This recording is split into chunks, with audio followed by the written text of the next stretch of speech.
罗斯托夫州再次遇袭，巴泰斯克机场发生爆炸。油库发生火灾的第8天，又发生了一场大火。乌克兰无人机袭击恩格斯机场，俄军米8被击落，几乎完全损坏。乌俄最新战报，战争研究所已确定俄罗斯从何处向库尔斯克调兵。黑海方向所有的博伊科塔都发生火灾，白俄罗斯向乌克兰边境部署重兵，前瓦格纳分遣队现身。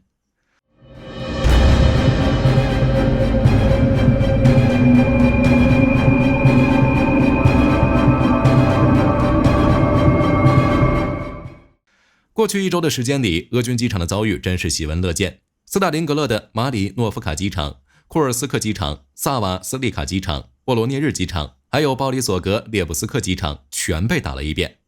机库被炸成了星空顶棚，苏34、苏24和米格31也没能幸免。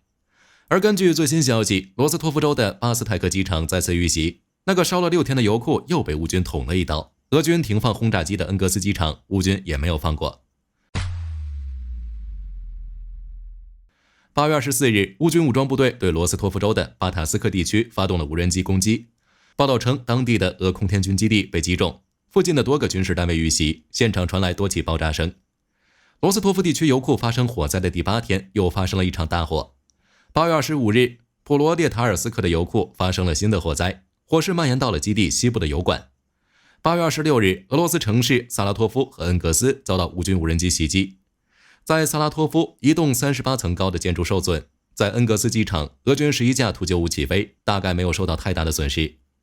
俄罗斯国防部表示，防空部门在夜间击落了20架乌克兰无人机，其中在萨拉托夫地区击落9架，在库尔斯克地区击落3架，在比尔格罗德、布良斯克与图拉地区击落2架，在奥缪尔和梁赞地区击落1架。不过也有消息称，在比尔格罗德地区，由于乌军无人机的袭击，当地机场的指挥控制中心大楼发生了数起爆炸。就目前的情况来看，针对能源基地和机场的攻击已成为近期乌军无人机行动的重点。无论是前线交战的库尔斯克，还是后方的罗斯托夫，都成了无人机的攻击目标。就连莫斯科也遭遇了多次空袭。在乌俄前线，俄军一架米8被击落。战争研究所已确定俄罗斯从何处向库尔斯克地区调兵。8月25日，俄军一架米8直升机在库尔斯克地区遭遇乌军无人机袭击，被迫在田野硬着陆。据了解，这架米8被乌军无人机击中尾翼，被迫降落，几乎完全损坏，已经没有修复价值。一架米8的出口价格在300万美元以上，而一架无人机的成本不过1000美元，俄军这是血亏。为了预防无人机，俄军打算向北部军区部署其最新型2438偏流 PVO 自行高炮系统，在不久的将来可能投入乌俄战场。2438的作用就是打击无人机、击毁轻型装甲车辆等。不过，俄军已经在乌俄战场部署了多种防空系统，比如铠甲 S1、道尔系统等，但是面对小型无人机，这些防空系统几乎没有任何办法。而 2438属于一种单管防空高炮，口径很大，57毫米，射程与杀伤效果比30毫米高射炮更好。但是单管大口径也就意味着射速一般，这种背经离道的自行火炮能否在乌俄战场发挥作用还要另说。8月25日，泽连斯基在晚间讲话中表示，乌军在库尔斯克向前推进1到3公里，并进一步占据了该地区的2个定居点，但没有说明这些定居点的位置。库尔斯克前线有消息称，克列涅沃西南部俄军收复了科马罗夫卡市区的阵地，正在击退乌军在该地区的小规模进攻。克列涅沃东部，俄军重新夺回了奥尔戈夫卡和克雷米亚诺耶，目前也正在向克雷米亚诺耶以西推进。不过也有消息称，乌军控制着克雷米亚诺耶。苏贾以北，马来亚洛克尼亚地区，乌军已经包围了俄罗斯第18摩托化步枪师，而列宁格勒军区，俄罗斯第810海军步兵旅的部队突破了乌军的包围圈，第18摩托化步枪师的人员正在撤退。目前，马来亚诺克尼亚内部的战斗仍在继续。不过，定居点的战斗并不会影响乌军的推进。为了阻止乌军，俄军继续将乌俄战场上那些优先级较低的部队重新部署至库尔斯克前线。而战争研究所已经确定俄罗斯从何处向库尔斯克地区调兵。按照战争研究所的说法，俄罗斯第810海军步兵旅、第115海军步兵旅、第11空降旅已经在库尔斯克作战。在此之前，第810海军步兵旅、第155海军步兵旅都部署在哈尔科夫北部。而第11空降旅则一直部署在恰索夫亚尔，近卫第7师第56空降团则从扎波罗尔州西部的罗伯季涅重新部署到库尔斯克。而第106空降师第51团还没有观察到在库尔斯克作战的证据，但是第51团的指挥官已经和库尔斯克其他作战部队的指挥官一起向普京通报。8月24日，普京召见了抵达库尔斯克前线准备发动反攻的俄军5名旅长级别军官，其中就包括第51团。这已经可以证明第51团的成员也已经重新部署至库尔斯克。过去一段时间，第51团的部队与第106空降师的其他部队一直部署在西维尔斯克方向作战。之前火力军也说过，俄军在乌克兰战区的重点照顾对象就是红军村，这也就意味着俄军会继续将乌俄战区中的低优先级部队抽调至库尔斯克。只是俄军至少需要15到20个旅才能将乌军赶出库尔斯克。如果俄军从库尔斯克战区抽调更多部队回防，那就别怪希尔斯基不讲武德了。在乌克兰战场，俄军在新赫罗迪夫卡方向取得一定进展，已接近城市中心，并且俄军从马里诺夫卡与尼古拉耶夫卡方向接近了塞里多沃，前线与城市东部边界的距离不足3公里。为了应对俄军的攻击，乌军已重新在红军村西南方向修建新战壕，并在米尔诺赫拉德郊区修建2条反坦克壕沟，只是数量有点少，时间上也有些晚。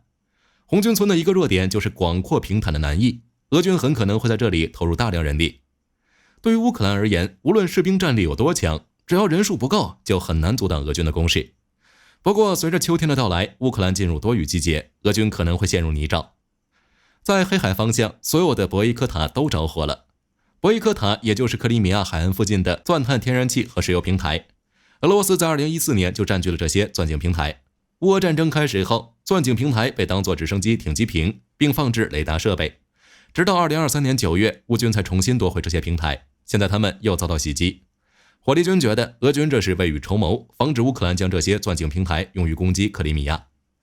总的来说，乌俄战争当前的局势，就看双方谁的突击速度更快，谁先撑不住，谁就会失去战场主动权。当然，战场局势也要考虑外部因素，比如白俄罗斯。火力军之前就已经表示，白俄罗斯开始向乌克兰边境部署军队，在这些部队中包括前瓦格纳分遣队，这就是乌俄战场上的变数。卢卡申科之前就表示，在今年夏天将白俄罗斯1/3的军队派往边境。8月25日，乌克兰外交部表示，白俄罗斯以演习为幌子，在乌克兰边境集结了大量军队和武器，包括坦克、火炮、多管火箭系统等等，重点是里面包含瓦格纳的分遣队。而乌军此时正在进攻库尔斯克与布良斯克地区，乌克兰军事指挥部完全暴露在白俄罗斯边境，白俄罗斯境内的前瓦格纳分遣队可能会投入战斗。而且由于瓦格纳部属于白俄罗斯武装部队，所以白俄罗斯也不算冲突的一方。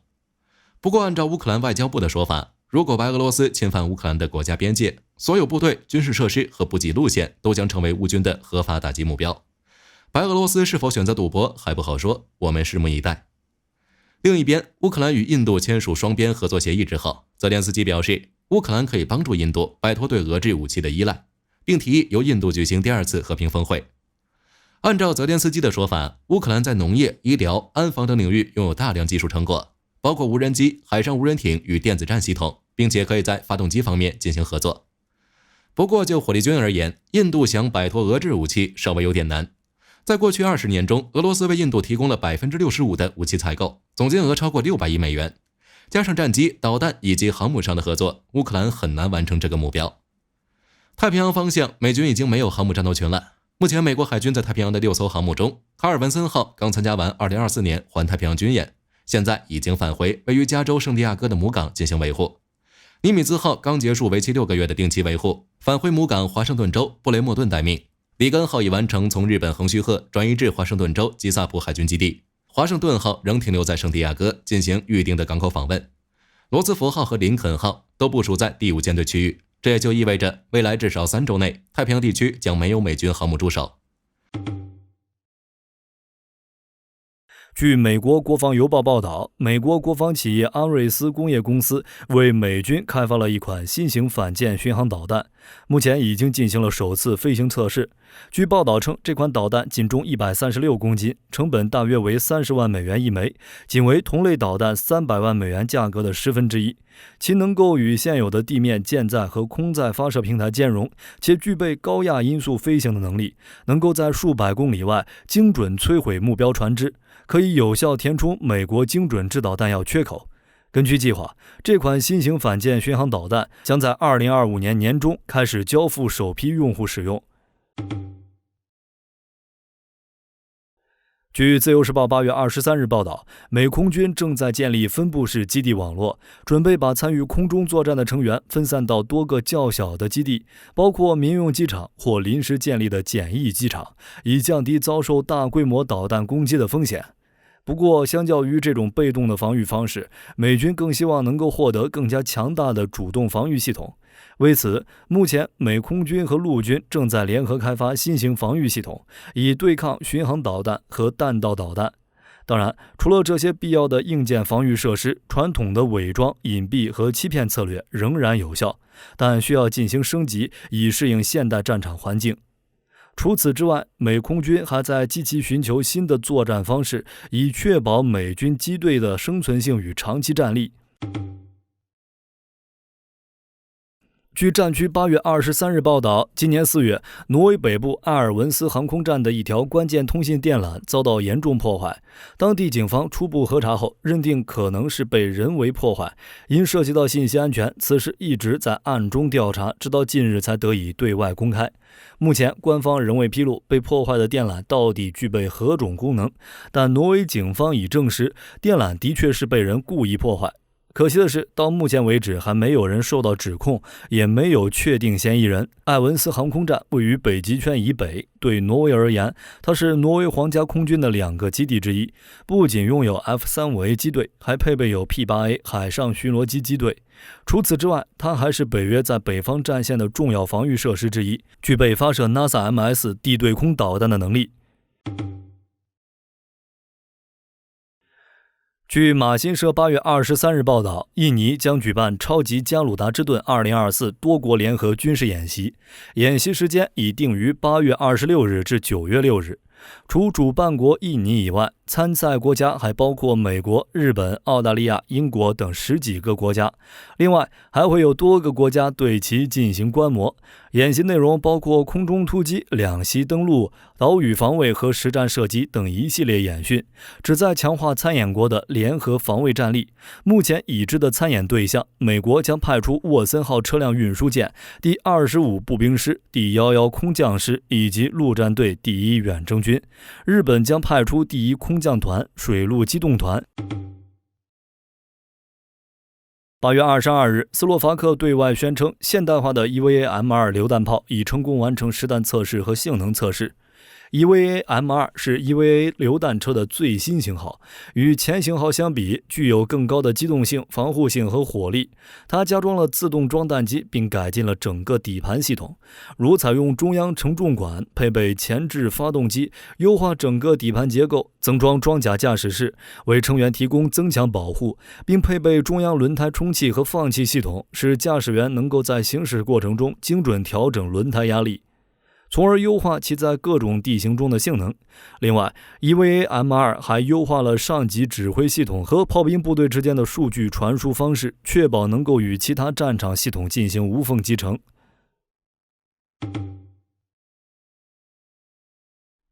为了应对乌克兰不断升级的无人机和游荡弹药，俄罗斯新推出了一款自主反坦克作战系统，名为调度。它通过先进机器人与 9M113 短号反坦克导弹的结合，专为摧毁坦克、装甲车以及低空无人机。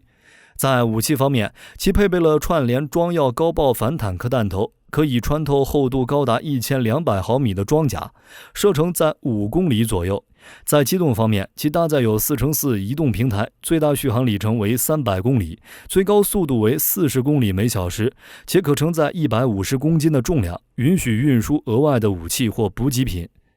此外，调度还具备一定的自主性，可以替代士兵在危险环境中执行任务，能够使俄军与敌方坦克、车辆和空中威胁交战时保持足够的安全距离，从而最大限度降低士兵伤亡。据日本共同社报道，美陆战队近期将派遣6架 MQ-9 无人机入驻冲绳县加手纳空军基地，执行临时部署任务，后续会在周边海域执行情监侦和安全巡逻任务。报道并未透露此次部署的具体时间，但从过往的行动来看，这个基地已经逐渐成为美军情监侦无人机的重要枢纽。去年10月，美空军把第319远征侦察中队的 MQ-9 无人机分批从日本九州陆屋基地部署到加手纳空军基地。今年5月，美海军 MQ-4C 无人机也被部署到这个基地执行相关任务。此外，再结合日本现役的3架 RQ-4 无人机、3架 MQ-9B 无人机，以及本月15日日本又与美国签约增购的2架 MQ-9B 无人机，预计这些无人机将会有效加强美日在太平洋地区的防护工作。据美国防务新闻报道，为替换现役老旧的 RC-12侦察机，美陆军已与内华达山脉公司签署了一份重要合约，委托其主导高精度侦测及运用系统的整合工作，计划在未来12年内总耗资约10亿美元，打造出新一代情监侦任务机队，强化陆军的战场态势感知能力。由于此项计划用时较长，美陆军将会分阶段投入资金，为推动该计划快速落地实施。目前第一笔合约资金已经到账，约9350万美元。美陆军的第一项计划是与雷多斯公司合作，以挑战者650型客机为载台，装设空中侦察与目标获取多任务情报系统，用于执行情监侦任务。第二项计划是与 L3 哈里斯公司合作，改装环球快车6500型客机，通过搭载空载侦察机电站系统，并与地面远程精准火力系统连线，来提升火力打击能力。至于后续计划，将会按照整体进度进行实时调整。据韩联社报道，8月24日，朝鲜领导人金正恩亲自视察了该国无人机的攻击性能测试，对新研发无人机的技术特点和数据均表满意，并指示相关部门尽快将其部署至部队。8月26日，朝鲜公布了这项测试的相关影像，展示了2款新型自杀式无人机，这也是朝鲜首度公开展示目前已拥有的自杀式无人机。从外形来看，这2款无人机与以色列无人机极其相似，至于更多的确切功能，朝鲜并未对外透露，只是表示这些无人机将用于执行对陆海等不同打击区域的攻击任务。朝鲜还对外宣称，未来将继续开发更多功能的无人机，如战略侦察和多功能攻击型无人机，以及可用于战术步兵和特殊作战区分队的各类自杀式无人机。当然，除了无人机以外，朝鲜同样准备大力发展海战武器，如可携带核鱼雷等水下战略武器体系，以及各类自杀式攻击型无人舰艇。据美国防务新闻报道，美国对欧洲、亚洲以及中东的数百家公司实施了新一轮的全面制裁，指责他们的产品和服务为俄罗斯提供了战争支持。需要注意的是，在这轮新制裁的公司中，至少有60家都是总部位于俄罗斯的技术和国防公司。此外，自从俄乌战争爆发以来，美国已经对俄罗斯公司及其在其他国家的供应商累计实施了数千项制裁，但这些制裁的有效性一直受到质疑。因为当前的俄罗斯依然能够通过国际市场出售石油和天然气，以此来维持现有的经济基础，为必要的战争资源提供助力。而美国这一轮的新制裁能否真的可以彻底落地实施，依然还是个未知数。据法国论坛报报道，法国已经敲定了向塞尔维亚出售12架阵风战斗机的谈判工作。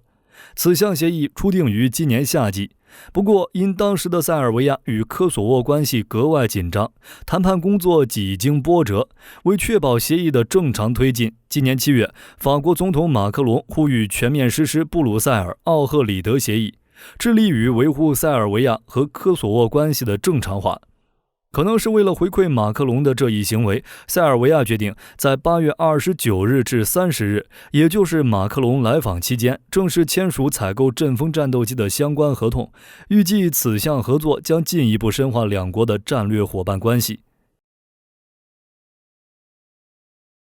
据多方媒体报道，澳大利亚国防部准备成立一个新网络司令部，目前已经计划将其设在澳大利亚信号局内。与澳大利亚在2018年成立的国防情报与网络司令部有所不同，新网络司令部除了要与网信空间作战部门、太空司令部等机构共同运行，发挥态势感知、作战指挥、技术培训等作用以外，还要负责推动网络战部队、陆海空三军和国防工业合作伙伴一体化，重点强化网络作战任务中的指挥权，同时具体划分各部队在网络领域内部的对应职责。此外，为扩充网络作战力量，澳大利亚已经决定在2027年前将网络攻防队伍扩充至900人。好了，这期视频到这儿就结束了。各位觉得白俄罗斯的前瓦格纳分遣队会介入乌俄战场吗？可以在视频下方留言，大家一起讨论。我是火力军，下期见。